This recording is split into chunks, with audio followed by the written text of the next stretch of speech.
It was this past Monday night when I got mine. I had just moved into a little farmhouse just outside of a small town and was still unpacking, unaware of the time.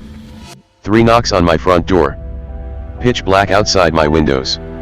Not even the moon was out tonight, and didn't even occur to me the dangers that could be on the other side of the door until I was opening it.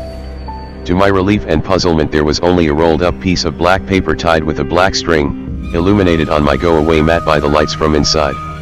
After a very quick glance past my porch and seeing nobody lurking in the darkness, I quickly retreated inside, locked the door and closed the curtains. That's when I saw the time. It was 12:02 a.m. according to the clock on my stove. Who delivers newspaper at midnight? Who even delivers newspapers anymore?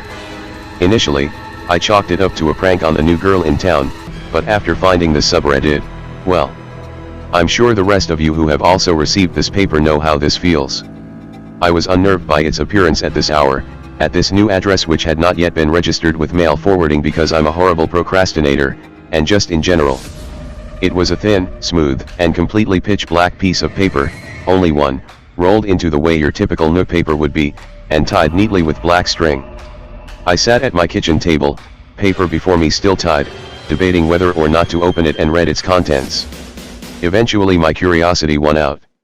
Delicately, as though this paper were a bomb that would go off, I untied the string and put it in my pocket. Unrolling the paper, I saw the words at the top in white ink. Midnight Paper. My puzzlement and curiosity grew. The article below, also printed in white ink, had no author nor publication date, though the title and its contents read as follows. Disappearing forest, myth or more. The local town legend. You've probably heard it, and if you haven't, then you just haven't talked to the right people yet.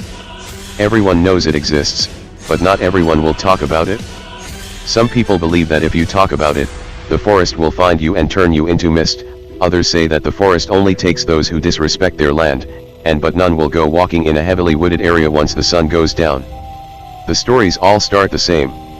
A local child, sometimes it's a boy, sometimes a girl, living in a farmhouse near the edge of a forest, goes wandering into the woods past dark on a foggy, moonless night.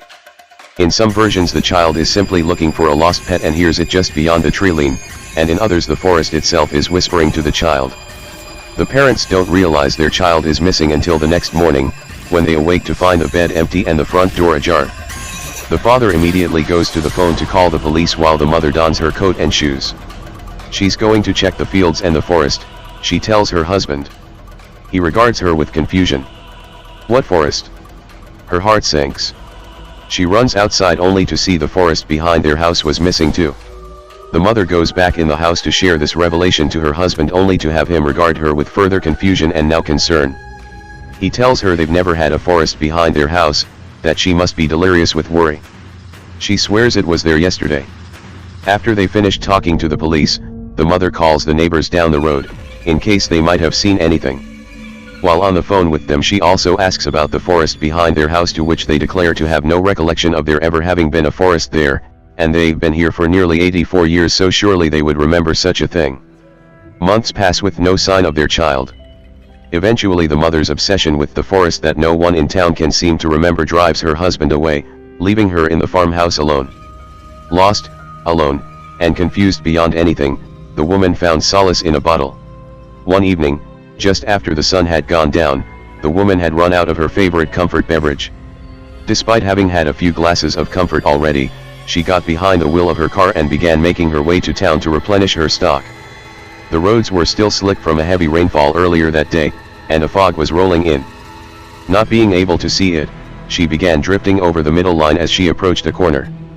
Around the other side of that corner was a truck. She swerved harshly. Her car hit the soft shoulder on the other side and flipped into the ditch. It began to roll down the embankment, coming to rest against a small crop of trees. Miraculously, the woman was unharmed and able to exit her vehicle.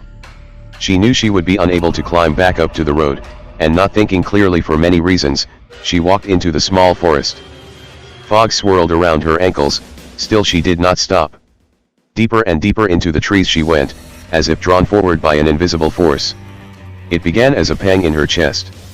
A memory long since locked away tugged at her mind's edge. The longer the woman walked among the trees, the sadder she felt. Until eventually she fell to her knees, sobs racking her body, crying out the name of her lost child. Approaching footsteps cause the woman to look up. She sees someone who resembles her child although nearly a teen. Her heart swells with hope only to have logic state that it could not possibly be them. It hadn't even been a year. Mom. The person offers a hand and helps the woman to her feet as several other people of various ages and types of clothing peer out from behind the trees. The next day police found the car at the bottom of the embankment, severely damaged from rolling down with no occupants, no bodies found nearby. No forests were found either. Needless to say that after reading this in my farmhouse outside of town that just so happened to have a forest behind it, I didn't bother unpacking the rest of my things.